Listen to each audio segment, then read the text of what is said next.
this? There must be a conclusion, because otherwise we cannot reassure our shipping community, our international company dealing with business in this part of the world, that both sides have to sit down and go through all the possible scenarios. The challenge is, how do we meet the expectation of India and Singapore? So there is a negotiation going on with the Code of Conduct vis-a-vis South China Sea.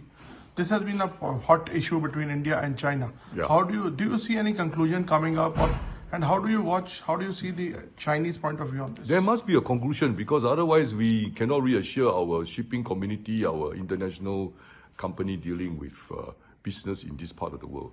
But I think the important thing now is that both sides have to sit down and go through all the possible scenario, all the possible options, and then have a commonsensical conclusion.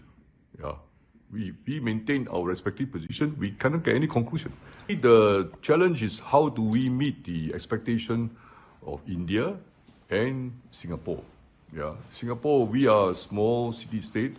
Our approach to some of these economic and international issues will differ from what you have in India.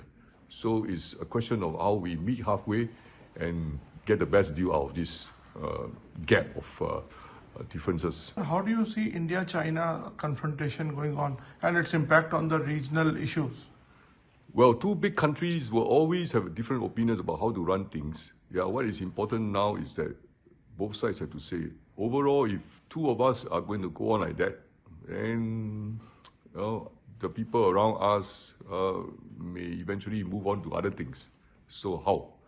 Yeah, I think we can posture, we put across our respective stand on different issues, but at the end, we should say, all right, let's close this discussion. Let's try to get the best deal we can get out of this. What is your best option? What is my best option? How can we converge? Sir, is Singapore and ASEAN concerned about the aggressive Chinese policies? Well, from our perspective in Southeast Asia, we have lived with China for so many centuries. So yeah, sure.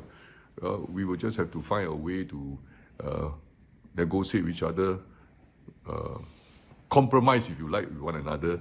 Yeah, I think there's a way forward. Yeah, so it's just a question of us giving and taking.